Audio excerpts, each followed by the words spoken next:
Good evening, everyone. It's my pleasure to welcome you all to World Human Sciences and Management Conference 2021. This is Rudra, Executive Director, Center for Adivasi Research and Development.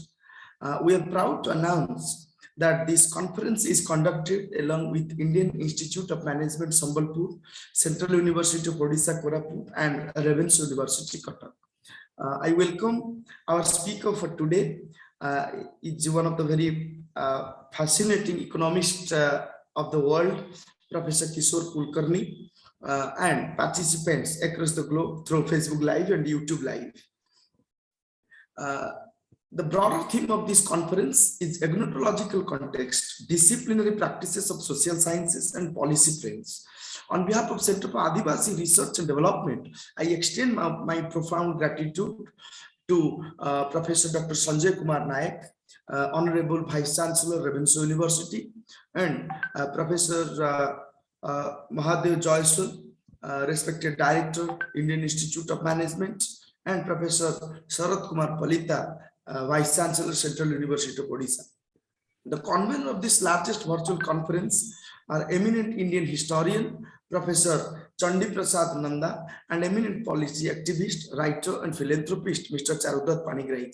The main outcome of this conference is to come up with the national and international framework for the education system in future.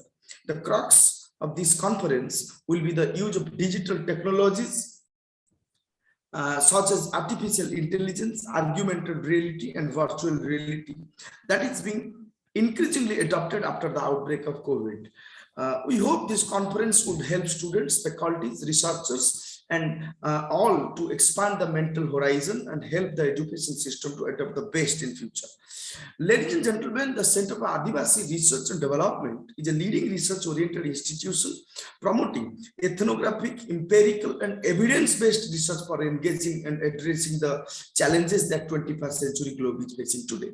The prime agenda of this institution is to come up with a potential policy solution for social change while believing in the idea of debate, discussion, and dialogue with expertise, experiencing, and education.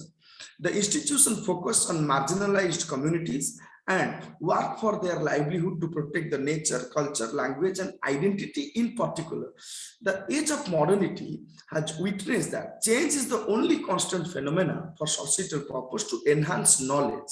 Our information work for them is methodical and avoid paradoxical framework which is neglected so many centuries from theory to become practice. The Center for Adivasi Research and Development sincerely believes in the concept of social marketing, which is seriously looking for non-profit marketing and builds new social entrepreneurship for check and balance mechanism to glorify generations to come. Center for Adivasi Research and Development come to serve with the holistic approach of critical thinking in education to fill the gaps to plan accordingly for the voiceless communities.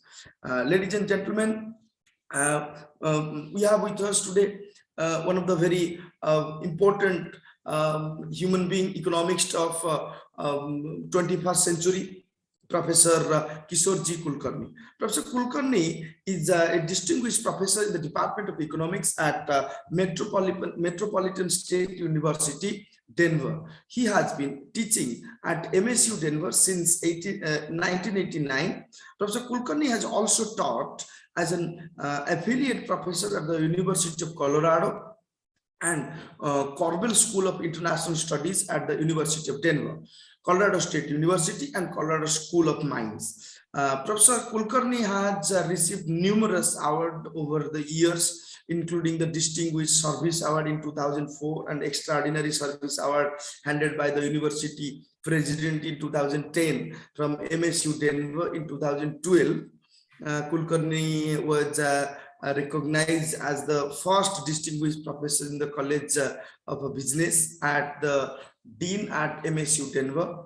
In May 2017, a non-resident Indian Welfare Society of India honored Professor Kulkarni with the Pravasi Ratna Award, and in March 2019, the Federation of Business Disciplines recognized him as an outstanding Educator Award. He also co-founded the Indian Journal of Economics and Business, which is managing from 2001 to 16. Professor Kulkarni has authored, co-authored, and contributed 9 books, some of which have become well-known textbook adoption in American and Indian universities. The 6th edition of his Principles of Macro Monetary Economics textbook was published in 2019. Professor Kulkarni has authored and co-authored 160 referred journal articles in Global Business Review, Indian Economic Journal, and Indian Journal of Economics. Professor Kulkarni received his doctorate and master in economics from the University of Pittsburgh, Pennsylvania, United States. He also completed his master in economics and bachelor in economics from the University of Pune, now called the Savitribai Phule University. So this is all about Professor Kulkarni. Now, in today's symposia, Professor Kulkarni will talk about economic effects of coronavirus on United States of America and its recovery. Now, without taking much time, I would like to invite Professor Kulkarni to initiate his talk. Please, sir. Very good. Very good. Thank you very much, Dr. Narayan Dash. Thank you for your introduction, which was very kind, and also the introduction of card, which I'm hearing about and reading about for last few months. And it's been a pleasure to be invited by Dr. Jena to come speak to all of you here, and hopefully we'll get good things out of this. Very good. Well, as you guys probably know, I am in Denver, Colorado in US, and we are just about getting up here. It's about 7 o'clock a.m. So I am, as you can imagine, I just got up, and and I'm just glad to be here. So there will be a time when you will think that I'm speaking in sleep. And that's possibly true, that I will be half asleep because it's so early here. But don't worry about it. My wife says I make better sense when I talk in the sleep than when I am awake. So hopefully that will happen today also. But in any case, thank you very much for inviting me to be here. Thank you very much for having me. It's been a great pleasure to be with. I know Bhubaneswar, especially Odisha, has been doing a fantastic job in education sector. I know some people in XLRI in Bhubaneswar. I know some people in KIT, KIT, and obviously you have a fantastic roadway here to come up in last 50 years or so. So I haven't been to Bhubaneswar as yet, but someday I'm going to, because so much is happening in your town in education sector. So I look forward to coming there someday.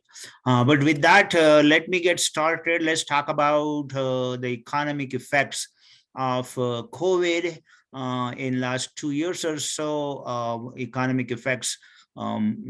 First year was so dramatic, 2020, that that we have had some tremendous negative effects on U.S. economy, and not just the U.S. economy, all over the world, India included. But as the COVID-19 virus started spreading all over the world, about 150 countries had a lockdown in those days. And I know if you are keeping up with the reading of 2020 incidences, you may have realized that COVID-19 economic effects were second to none, because there has not been such a dramatic negative economic shock to the world economy and especially to US and Europe and India, that this type of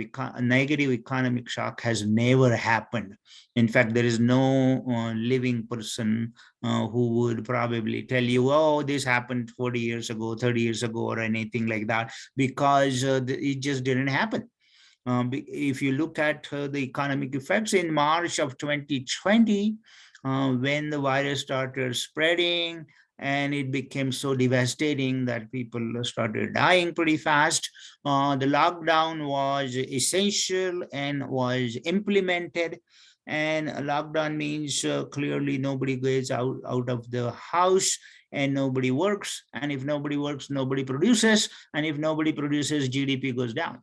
In a matter of only 6 weeks, starting with March of 2020, let's say March 15th of 2020 to end of April or May of 2020, US lost 16% of the GDP in that quarter. And 16% of GDP loss is clearly a dramatic loss.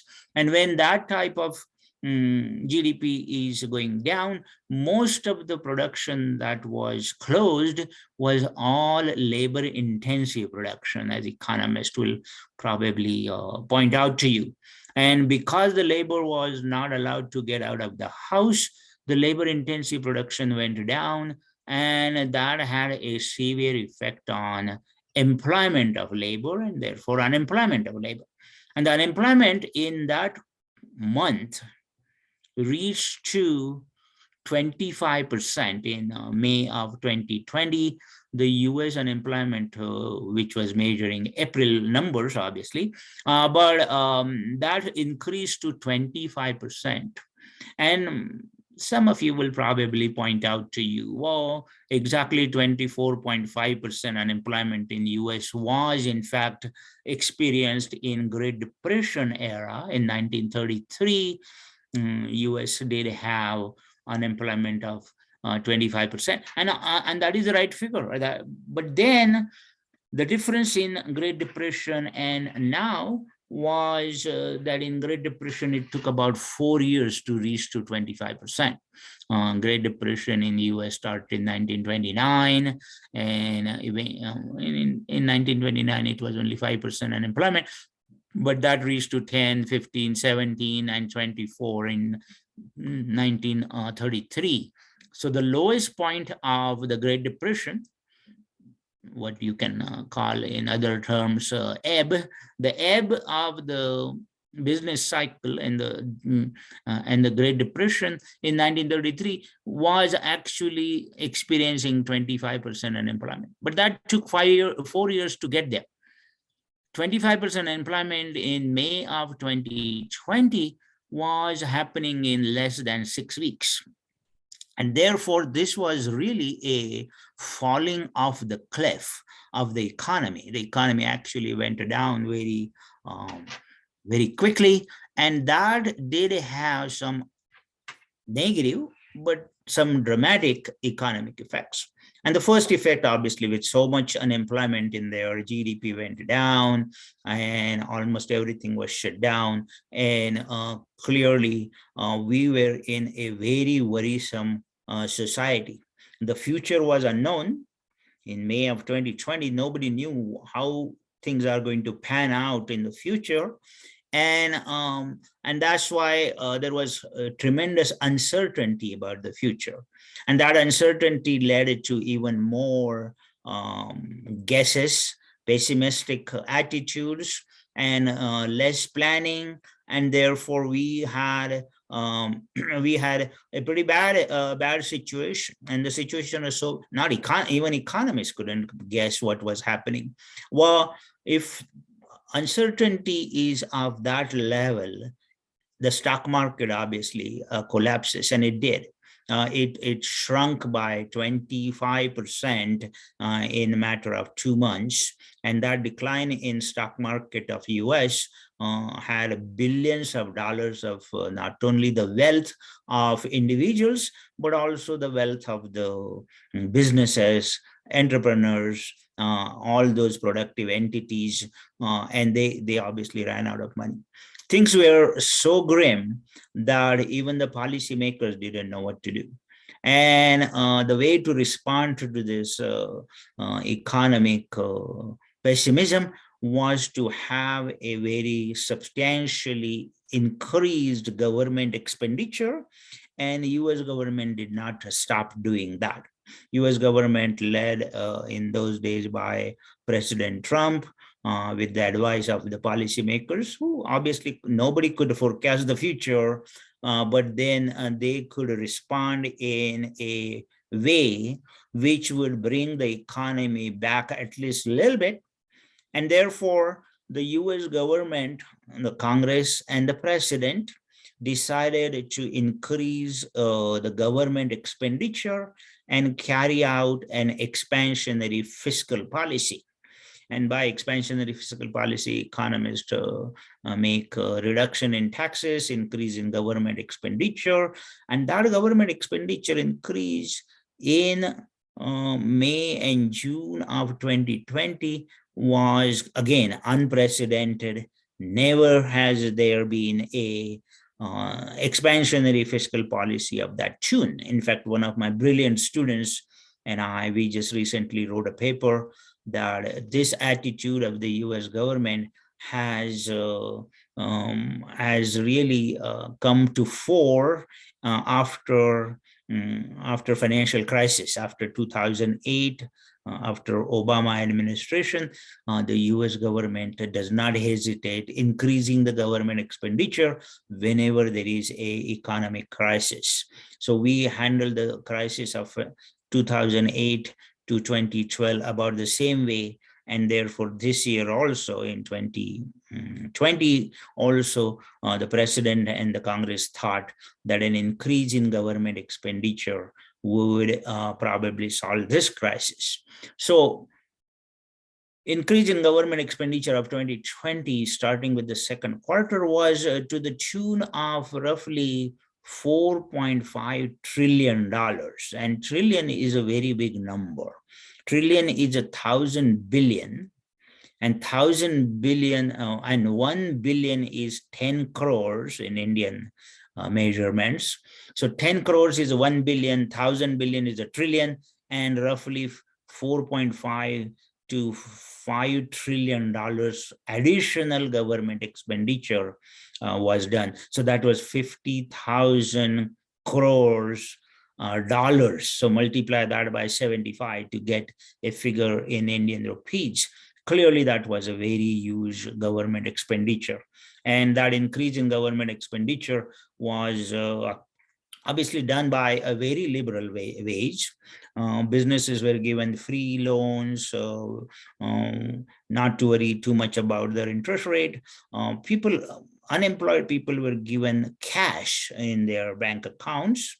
The checks were, those who did not have bank account, the checks were sent to them too. And I know old people were given extra money, and social security recipients got extra money. So money was actually handed out to US economy, US individuals, and US citizens obviously got that money to spend and somehow survive. So that was, as I said, it was a very unprecedented step of the government to tackle this COVID-19 problem.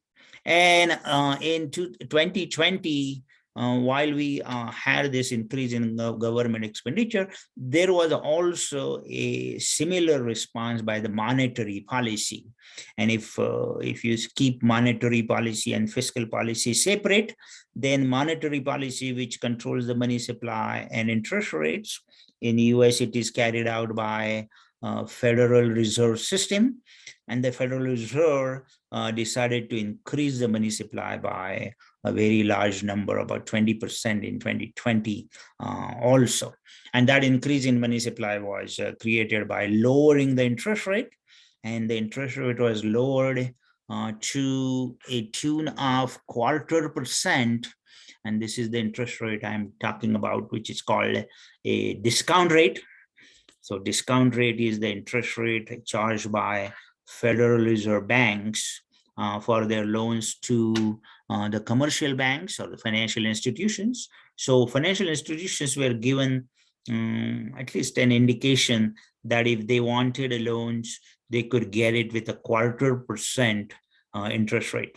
And that is still going on right now too. So and banks obviously were assured that enough credit will be available to them, and therefore banks gave liberal loans to the public as well. And we have a very expansionary monetary policy in 2022.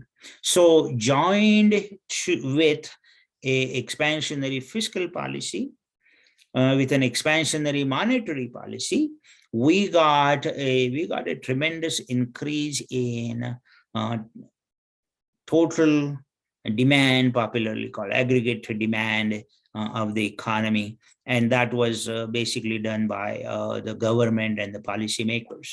Now, similar behavior of Indian government can also be recognized, because our Honorable Lady Sitaram also allowed 30 lakh crore rupees of increase in government expenditure to tackle the COVID-19 problem in India as well.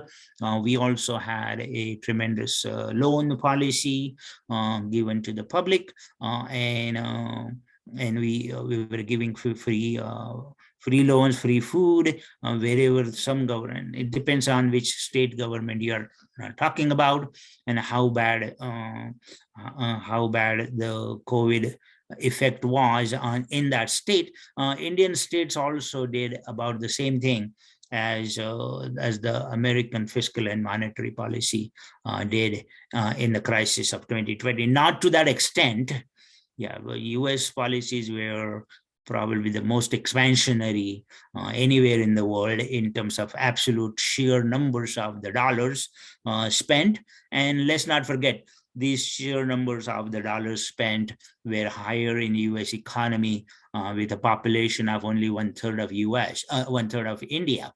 So in US population is only 320 million. Indian population is 130 crores, which is 1.3 billion. And therefore, clearly it was three times at least higher than population was higher in India. So if you really wanted to compare the figures in terms of per capita expenditure, nobody spent as much as the US government did.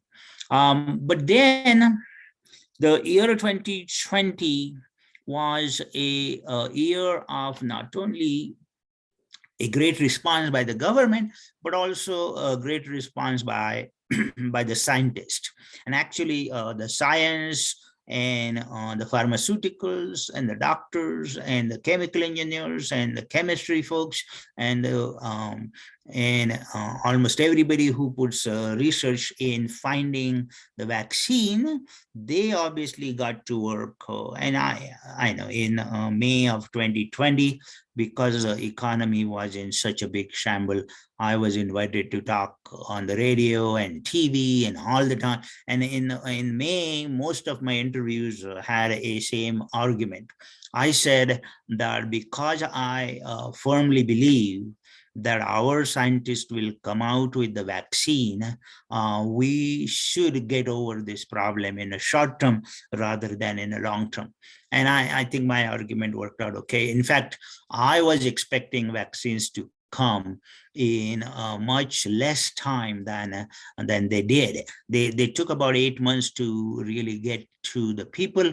I thought they will do it in 3 or 4 months because as I said, the problem was to that extent. It was such a severe problem that I thought all scientists will work very hard, and they obviously did. But it took about 8 to 10 months. So by January, February, or March of 2021 of this year, we started having at least the first jab of vaccines in US. And I know the first ones to get all that was obviously first in the line were obviously the doctors and nurses and all the health workers. And they started getting in January, last week of January and February. Then came in the line people like me, about 65. And I know I'm 68 now, so I'm an old man. But for being old, you become first in the line in US, and that's a good thing. So we got ours in March as well, right after health workers.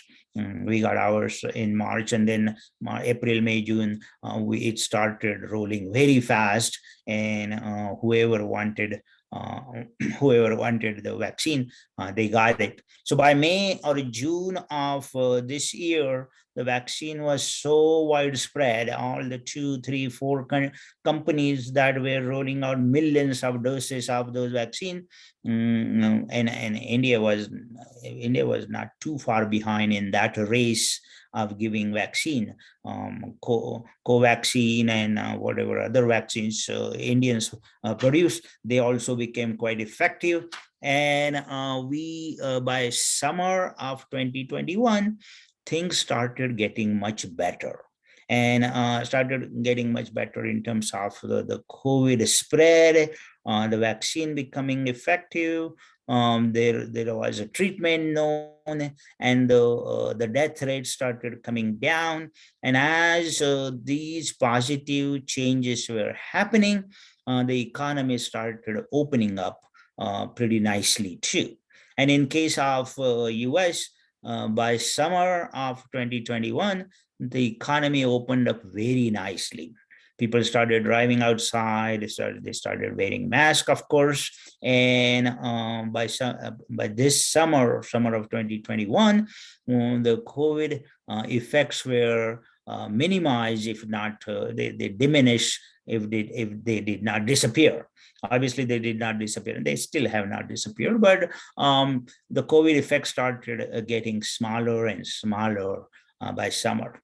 We thought that we actually got a hold of this so-called dreaded problem of COVID in summer of 2020. We thought we are going to open up very nicely, keeping mask aside.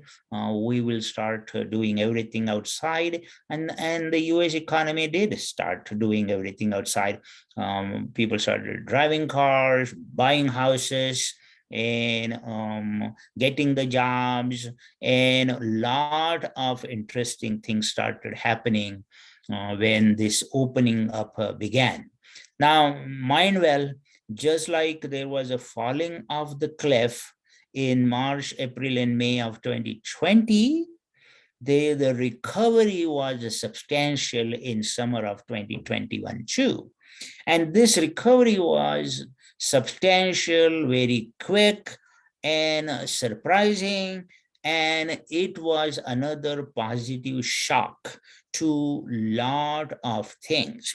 And that positive shock was obviously to the labor market, because especially in the labor market, now all of a sudden, because we have a decline in COVID-19 effects, there was a huge demand for labor. Restaurants started working, hotels opened up, transportation improved, and therefore there became a huge demand for labor in summer of 2021. And that demand for labor increase, again, was very substantial, very quick, and in a way unpredictable too. And labor was kind of getting used to, well, not working from home, some of them, staying away from COVID, some others, and probably getting used to the ways of making money one way or the other by not actually going to the labor's, the job site as such. WFM, work from home, became a common expression in labor market here in the US. and a lot of people were working from home. We were working from home as professors as well, because in the whole spring of 2020, we moved to teaching online on web and on the Zoom in March or April of 2020. Well, in fall of 2020, we taught everything online. In spring of 2021, we taught everything online. And therefore, for 2 semesters in a row, the Zoom teaching became a norm for us. And by summer of 2021, as economy started opening up, all universities declared that we will be coming back to the campus just like before pandemic. And from September to December this year, obviously we taught everything on campus.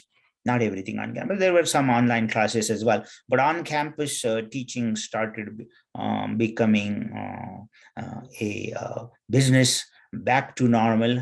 Of course, we had not a face-to-face teaching. I just call it a mask-to-mask teaching because there were masks required for all students in the classroom. So I was speaking more to the mask class rather than a regular class. But so be it. We were at least in person, and and the business started opening up. Now, this increase in business activities of 2021, and India is moving in that direction very soon as the colleges are opening up. And I don't know about in Orissa, but at least in some part in Maharashtra and in Gujarat and all, the classes are opening up, schools are opening up for a person-to-person or face-to-face teaching. And therefore, India is following that path very quickly too. All in all, I think we are saying that because there was this friction in the labor market, friction of labor not wanting to go to the job or the job site, want to work from home, and employers wanted them to come back to work very quickly, very fast, there was a huge disequilibrium in the labor market. And that disequilibrium was obviously a case of an excess demand for labor. And therefore, wages naturally started going up. The labor demand started going up. Labor wanted not only more wages, more benefits, more incentives to come back to work. And one way or the other, businessmen had to offer those incentives to them starting this summer. And this disequilibrium in the labor market, excess demand for labor, still continues. In fact, it continues to the point where we are losing students even if we are opening up and teaching face-to-face. In my university, for example, our peak number was 23,000 students. Yeah, we had a pretty large university, 23,000. In 2020, we declined it to 18,000, 19,000. In 2021, we improved, but only to 21,000. And this year, we are losing 1,000 students one more time. And actually, we are expecting 1,800 students to be lost starting January of 2022. And this loss of student is primarily because the wages are high, jobs are available, and students are thinking, well, instead of going to the campus, I might as well have this high-paying job for a while and then think about going to this university later on. And therefore, that effect we are observing firsthand here in Denver, Colorado. And Denver is no exception. About the same thing is happening all over the US. There is a huge demand for labor. Wages are going up, employment is going up. Unemployment in the US, therefore, has now declined to only 5.4%, and 5.2% unemployment is exactly, kind of exactly back to normal stage as far as the labor market is concerned. But that friction in the labor market continues. But then comes another challenging part. We call it a supply chain constraint. Because we have had hard time, or we are having hard time to get the labor to work on site. A lot of labor, especially the hard workers who load and unload the ships, they are reluctant to go back. And do you know, this week the news is airline staff is reluctant to go back. And I know, because this is the fresh news. Yesterday's news, you ready for this? All over US, 2,000 flights had to be canceled. And they are not weather-related cancellations. They are all related to staff not coming back to work with the airlines. And they don't have enough people working with the airlines right now. So clearly the jobs are plentiful. Demand for labor is very high, and labor is reluctant to go back to work. And that's why the unemployment is very, very low. And the friction in the labor market still continues as I am speaking here to you. The labor market is a problem, and that has created a reflection on a supply chain management. And the supply chain has disrupted to the extent that about a month or 2 months ago, we started having blockage of ships in almost all major airports. And there are some major airports US has, like New Orleans, Louisiana, Los Angeles. You obviously, if you have not heard about New Orleans, you must have heard about Los Angeles. But Los Angeles port had 250 ships stranded in the ocean because there was nobody to get those ships on the dock and unload them. And unloading was a problem. And that started about 2 months ago. And this supply chain, obviously, if no ships are unloaded, no material is transported. And if no material is transported, then stores don't get all the goods to be sold. And that creates a higher demand on the prices. And all those are happening now. And that has created a very strong inflationary force on the US economy. Prices have started going up. In fact, inflation is already here. It is 6.9%. And I know 6.9% is not unheard of in Indian circumstances. Even if in recent times you have not heard 7 or 8% inflation in India either, but US has not heard about even a 4% inflation for as long as 35 to 40 years. So this 6.9% inflation of 2021 is clearly a big shock to the US economy. And even if unemployment is very low, inflation is already 6.9%. And it all comes from some sectors like, say, gasoline. Gasoline price is already very high. It's like $3.49 a gallon, and gallon has 4.5 liters. So for 4.5 liters, Americans are paying $3.50. So multiply that by 75. So that's about 300 rupees. 300 rupees for a liter, for a gallon, and that's a pretty high, because US, obviously US is quite dependent on gasoline consumption. Almost everything needs gasoline and transportation in US. So so clearly the prices are increasing. The prices of cotton, because you don't find too many people who are ready to pick cotton buds there on the cotton farm, and therefore the price of cotton has gone up by 30%. And if price of cotton goes up by 30%, just imagine almost everything that needs cotton, the clothes and the shirts and everything else is having a pretty high price. How about prices of housing prices have increased by 20 to 25% in we have and we have had a pretty high prices on housing market as well. So clearly we have had a amazing we have had an amazing pressure on the prices in recent days, and this increase in inflation is probably going to get worse in 2022 because we as I said, we have had an expansionary fiscal and monetary policies.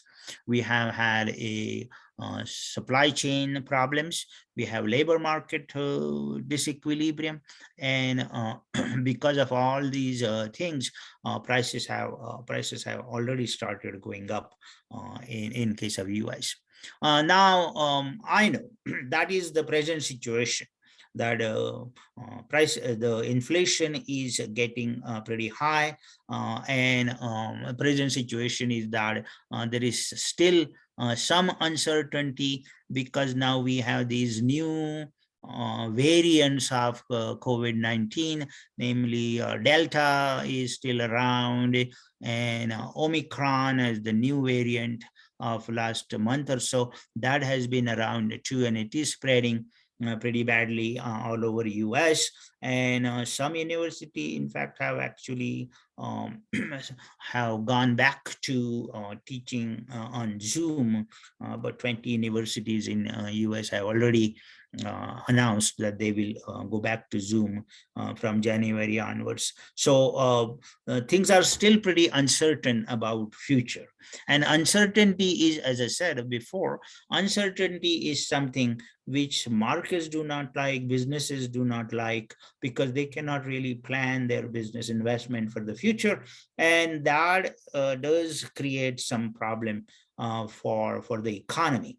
And therefore, 2022, the charting of 2022 is as hard as any other year, because clearly, and I'm not much into the forecast, I always say that publicly.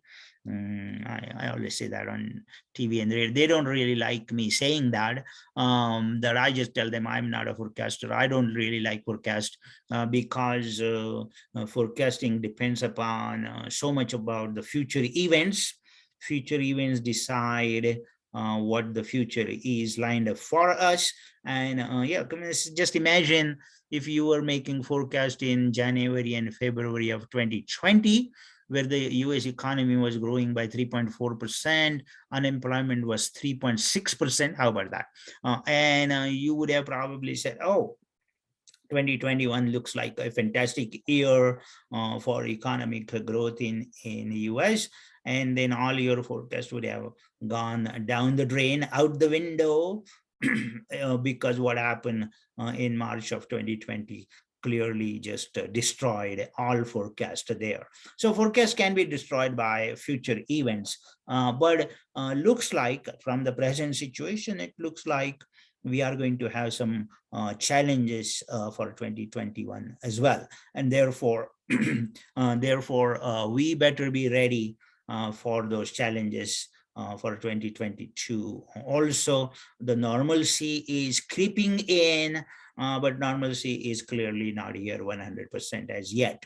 And all those things are in a way worrisome. And I don't know whether we really go back to the old normal or not, or whether we find a new normal and stick with this new normal policy or not. But we'll find out. As I said, I don't know, you know as much as I do what the future is going to be. And together, you and I, we probably don't know much about future anyway. So, so with that, I will stop here, and I will take some questions from not only the audience, and you can unmute yourself and ask me the question, or you can put it in the chat.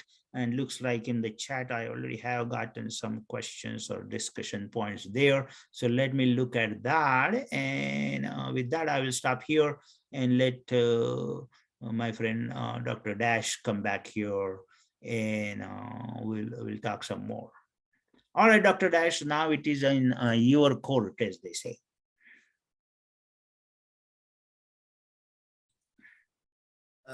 Thank you, Professor Kulkarni, for a very wonderful and thought-provoking talk about the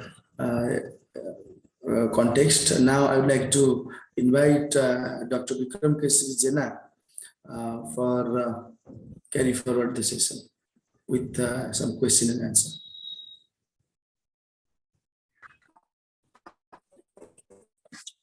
Thank you so much, sir,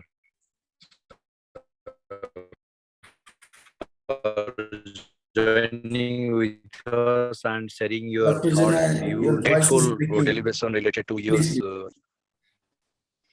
Can you hear me right now? Yeah, Hello? we can hear you now. Yeah. Okay, Please. thank you. Thank you so much, sir. And thank you so much for sharing your valuable thoughts with us, sir. And probably it's our pleasure when you talked about, probably Bhubaneswar and some of our state regions. It's really very wonderful for us. And you mentioned about Nirmala Sitharaman, the finance minister of our country. She took very brilliant decisions in terms of this pandemic. What you talked about, the 20 lakh thousand crores of relief she has been provided in installments. And you said about the USA policy agenda, and you rightly mentioned you are not the futuristic, and you can't expectations, or you cannot share your valuable thoughts related to future challenges and future policies. As some of questions in chat box, some question from Subham Da. He wanted to know from you, during the COVID-19, the USA witnessed a high number of casualties and failed to curb the same, even being a highly developed and medically advanced country. Without any lockdown, sanctions, shutdown, do you think the USA priorities more on its economy over the lives of USA citizens? Your views, sir. Well, hey, that is a question which is, I would say, it's a good thinking question. Obviously, bygones are bygones. What we have, do you think US prioritize more on the economy? And the answer is, of course not. And did they not? Did they allow lives to be lost? Nobody on purpose does that. Which policymaker, which president, which Federal Reserve governor would like these things to happen, have a more priority or economy than on the lives of the youth. And I don't think policymakers are that cruel. I don't think there is a self-interest of the president or anybody in the government to have more lives lost than doing good for the economy. And in a way, that is not a conflicting choice either. If you do good for the economy, you do good for the lives as well. And as I told you, I was in a way a little bit saddened that the vaccine was not found a little faster than it did. But then, though you and I, we are not really the people who work in the labs. I know many of those labs were working 24 hours, 7 days a week, and they were trying to find the vaccine as quickly as possible. But there are complexities of solving these problems. I don't think they are really easy. Hard problems need hard solutions, and hard solutions need a time. And therefore, what they took as a time is probably a natural time. Nobody really artificially stopped anybody from doing a vaccine faster than there is no self-interest economically, politically, socially. So I don't think it was on purpose by anybody. So that is my answer to the first question. The second question by you, Dr. Jena, is it you? Yes, sir. Yes, yeah, yes. what is your advice for Indian government as an economist to overcome the global crisis for the labor and daily for sake of the labor and daily wages? Is that what you're saying? Well, I think Indian government is full of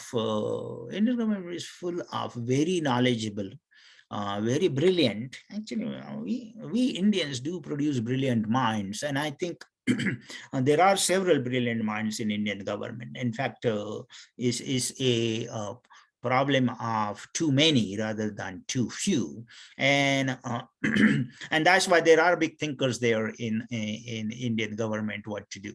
The only problem is that most of the policy making in India is a whole lot more politically inclined than democracy. That's what happens. So governments probably are more conscious of whether the policy change will get them more votes in the future or fewer votes in the future, and therefore politically inclined economic policy is probably twisted a little bit. Is not completely economic policy, and therefore economists do think politicians make economic decisions, and sometimes they are politically motivated decisions too. So my advice to the government is obviously to keep hiring some very good, thoughtful economists and employ them and listen to them. I think listening to economists is a whole lot more important than just employing them and having a planning commission and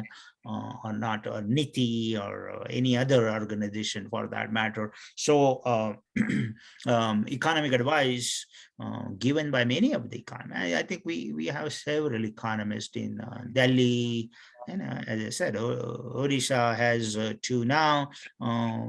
In fact, in Bhubaneswar, I know at least finance and economics professors.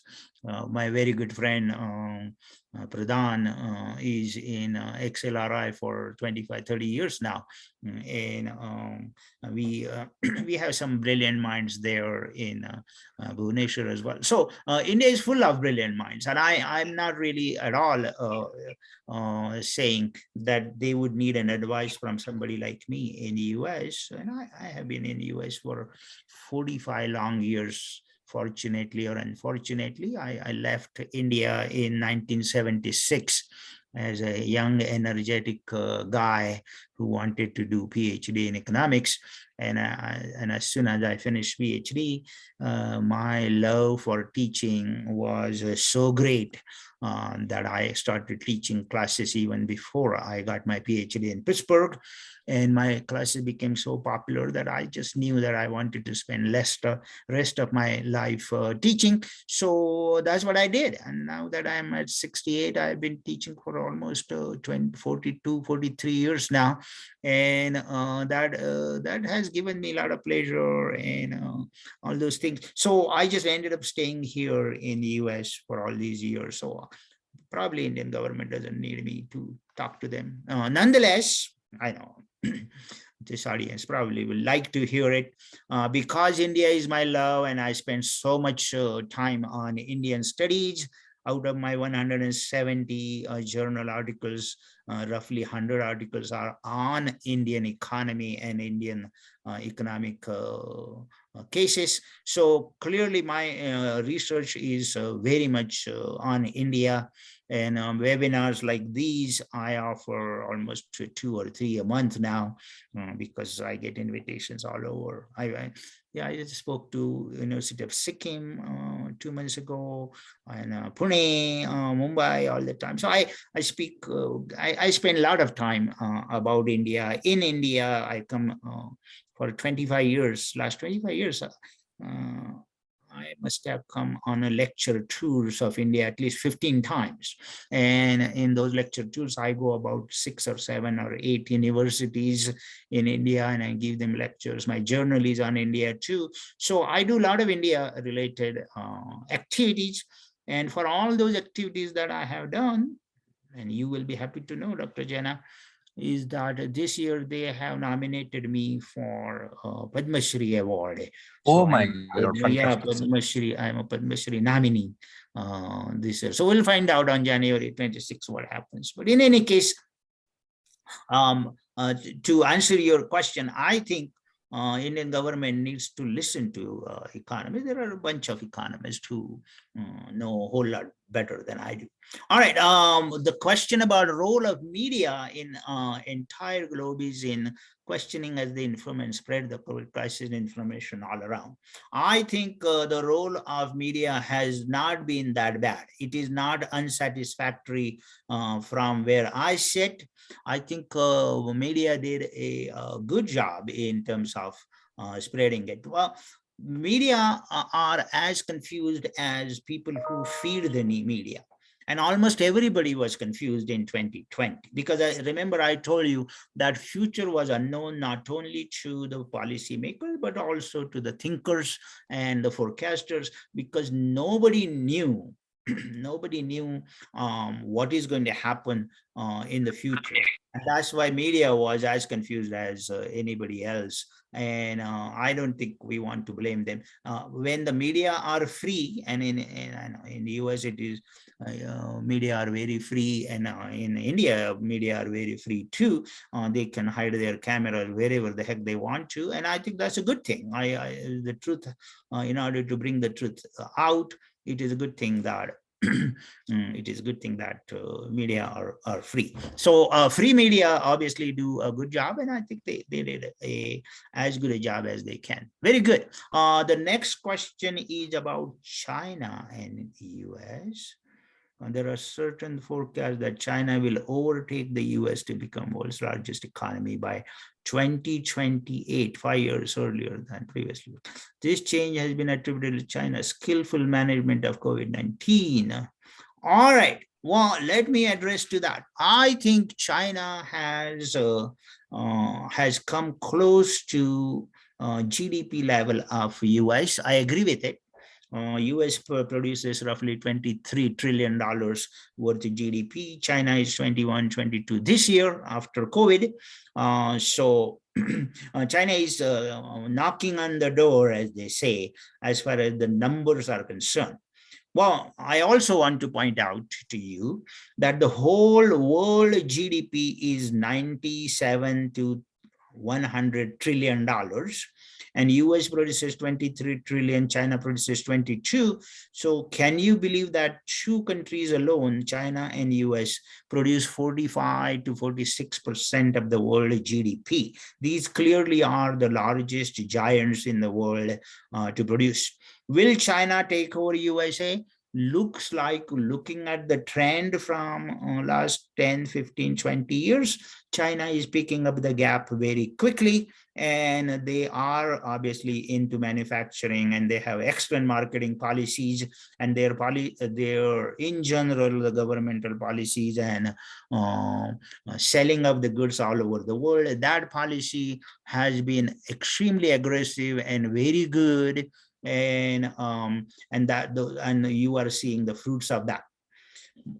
But two important points here. Number one point is that even if China comes close to producing as much as USA, let's not forget Chinese population is 3 or 4 times larger than USA population.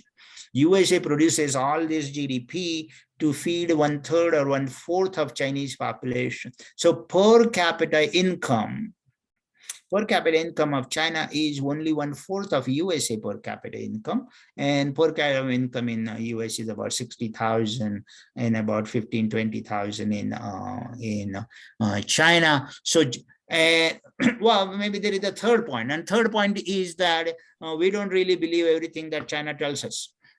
Because their data are spurious, their information is questionable many times, and they have overbuilt now. So, and they are probably destroying some apartments in China. You heard about probably that too. So it is not true that China is economic problem free. They obviously do have challenges and they do have problems.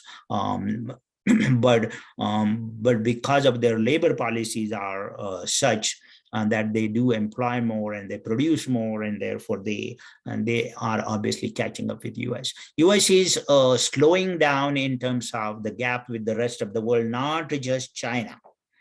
And my third point is that the Chinese problems are not at all economic problems. Their problems are going to be social problems and political problems, because, and more importantly, social problems, because when you abuse the human rights to the extent that Chinese do, sooner or later people start recognizing that they have everything, but they don't have right for expression. They don't have right for all kinds of human rights, and the government is probably and when you give a choice to people, what do you want, human rights or do you want higher prosperity? Then people sooner or later start looking for human rights as an answer.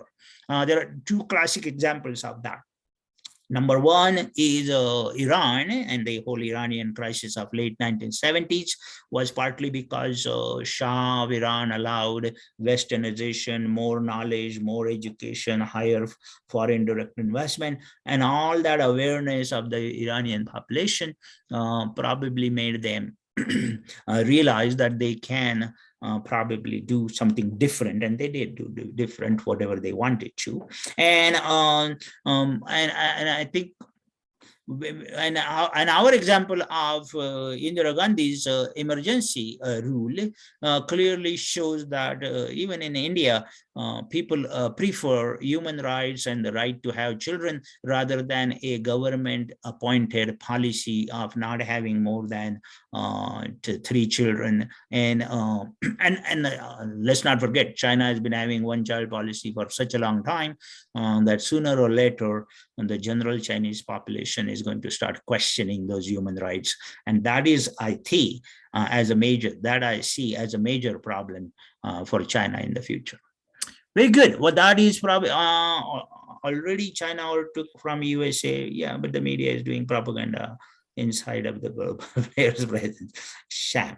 Well, I know in the media, Dr. Jena, I think in the media there are some truth seekers out there. So media doesn't last very long with any kind of lie. They probably, you can fool some people for a short time, but you cannot fool all the people for a very long time. And I think that's probably true about media all over the world.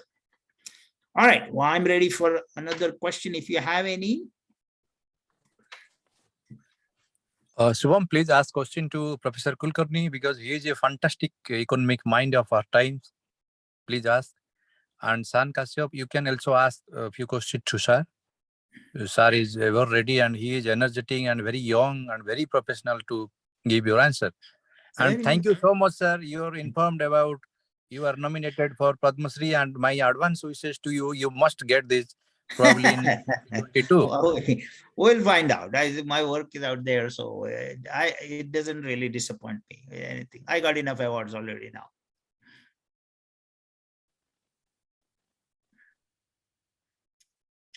Very good. Well, hearing none, thank you very much again for having me here. Someday we can meet in person in Bhubaneswar. Definitely, sir. Definitely, you must welcome to Bhubaneswar. And correct. Please come to our university. We have IM Sambalpur and Central University, Odisha as well, with Revensa, one of the most landmark in academics in global scenario. Yeah, it's without doubt. Bhubaneswar does have a pretty good name. I know. I mean, I didn't mention all the institutes I know in Bhubaneswar, but there are more than what I just mentioned. I know that. Very good. And I will be actually I do want to come there because we haven't been to Bhubaneswar or that area. And definitely you must visit to Puri and Konak as well, sir. Absolutely. Yeah. Thank you, sir. And thank you so much, sir. Now, with this note, I would like to invite Professor Rudranath Das to go for a formal vote of thanks as well. Thank you so much, sir. Thank you for having me. Thank you so much, Professor Kulkarni and Dr. Zena, for the invitation. On behalf of Center for Adivasi Research and Development, I take this opportunity to conduct the webinar and also the opportunity to propose a vote of thanks for those who have directly and indirectly contributed to World Human Sciences and Management Conference. 2021. At the outset, I would like to thank the Honorable Professor Kulkarni. We are really enlightened with your deliverance, and as the way you theorizing your topic in a very lucid manner. We are thankful to our coordinating institutions, Indian Institute of Management, Sambalpur, Central University of Odisha, Koraput, and Ravenshaw University, Cuttack, for their support to organize this virtual event. I would like to thank Professor Sanjay Naik, Vice Chancellor, Ravenshaw University, Professor Dr. Sarat Kumar Palita, Vice Chancellor, Central University, Odisha, and Professor Dr. Mahadev Joyswal, Director, Indian Institute of Management, Dr. Vikram Kishore Jena, Director, Center for Adivasi Research and Development. And I would also like to thank our conveners, Professor Dr. Chandi Prasad Nanda and Mr. Charudat Panigrahi for the motivation and guidance. A special thanks to our organizing committee members, Professor Srinivasulu NS, Dr. Sudarshan Misra, Professor Lokanath Misra, Professor B.C. Das, Professor Shravan Bag, Dr. Nupur Patnaik, Dr. Amulya Acharya, Shubham Das, Chinmay Sahu, Dr. Kamal Prasad Mahanti, Dr. Samuel Lima, Dr. Neha Sharma for their unflinching support and coordination.